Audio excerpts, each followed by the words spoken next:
Hi friends, my name is P.Aravindhan. I am from Neyveli, a small town in Kadalur district, Tamil Nadu.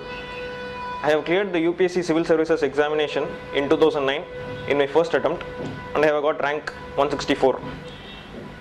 I would like to interact with Civil Services Aspirants about the strategy for preparing for the examination. Before that, I would like to thank the Jeywin website for providing me with such an opportunity.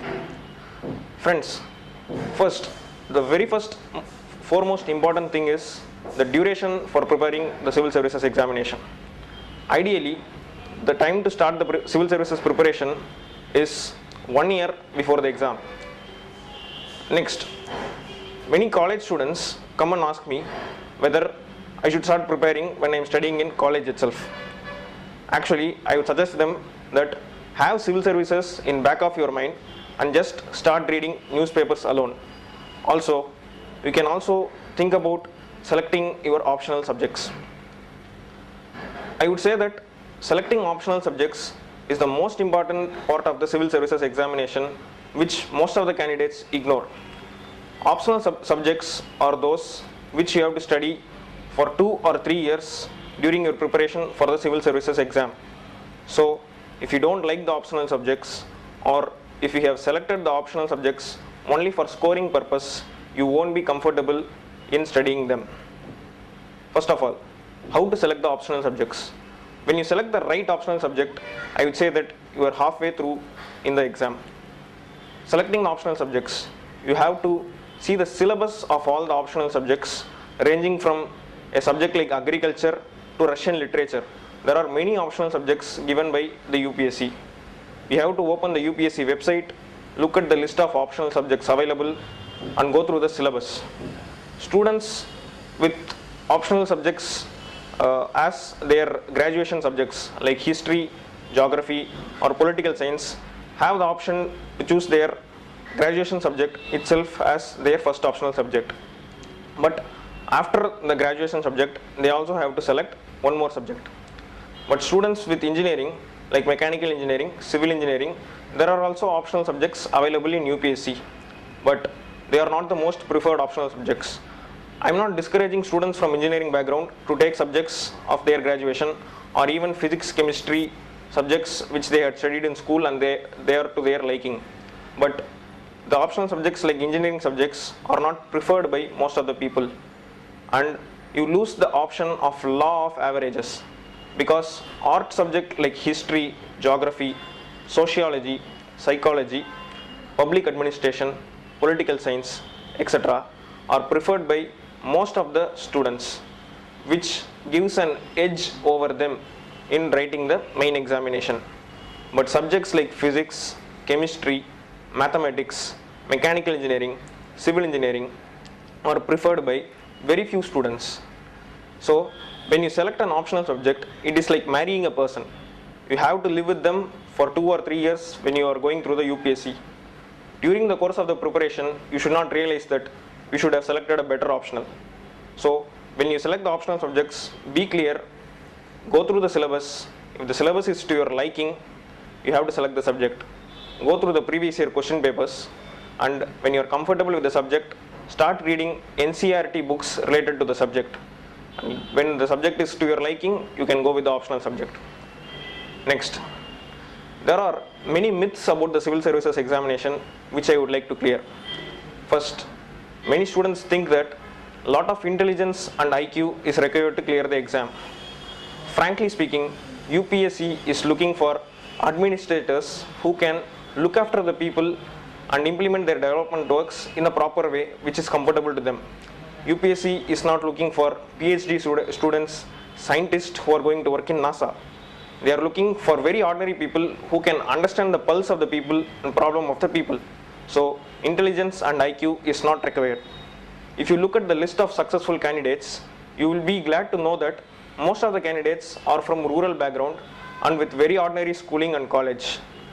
Not all students who clear UPSC are from IIT or medicine background. Next, people think that a lot of hard work is required to make to the civil services exam. It is not true. Actually, smart work is more important than hard work. what not to read is more important than what to read. Which books to select is the first thing which we need to look at before we start the preparation. When we select the books, it's not that we have to read a book from cover to cover. Some books have important chapters which we need to look at. We should not look at all the chapters in a particular book. So when you are selecting the optional subjects and also for general studies, you have to think about the right books which you need to choose and the right topics in those books.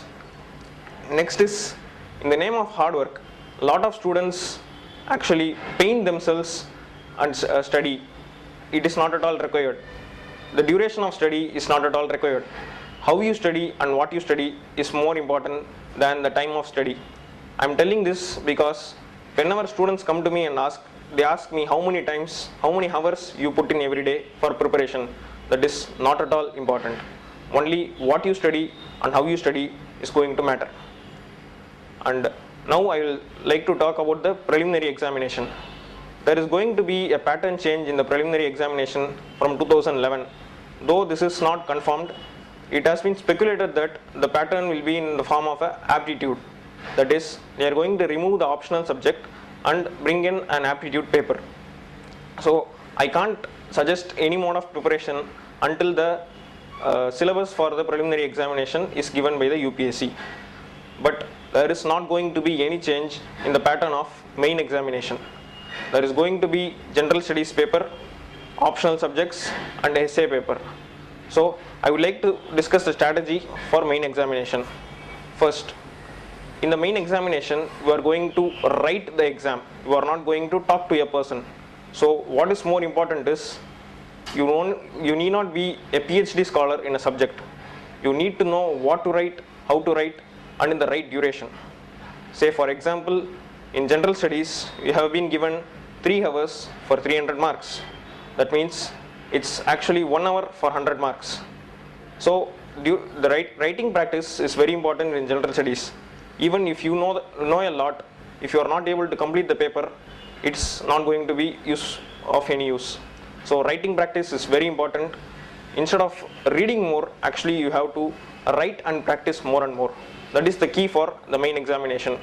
By writing more, you improve your language, you learn time management, you also improve your handwriting if your handwriting is not good. For essay there is no definite set of topics, but we can just predict some areas from which the essay topics are going to come. For essay, there is no set of books to prepare. We have to read the newspapers regularly, we have to be updated about the current affairs, etc. More than reading, you have to introspect on some topics and be clear about your ideas which you are going to present in an essay. So for essay, the ideal preparation is to keep on reading newspapers, think and discuss about topics. Next, I would like to talk about the interview. Actually, if we look at the UPSC, it's not mentioned as interview, it is mentioned as personality test. It's not that you are going to answer some questions which are asked and they are going to mark according to the answers you give. They are judging your personality by the way you interact with them. You are going to interact with ministers, you are going to interact with people. How are you suitable to the post of a civil servant? That is what they are trying to check. It's not that you answer 8 questions out of 10 questions and get selected. And if you don't answer 8 questions out of 10 questions, you don't get selected. It's not true. That is a myth about the interview which you have to first forget. In personality test, what you have to know is, you have to know about yourself properly. You have to know about your name, you have to know about your district, you have to know about your state, you have to know about your hobbies. After that, you have to know about current affairs. And if you have good speaking skills with which you can convince the examiner, with which you can convince the interview board, you are selected. Out of 300 marks, it is very easy to score above 200 in interview if you are confident and honest. Thank you.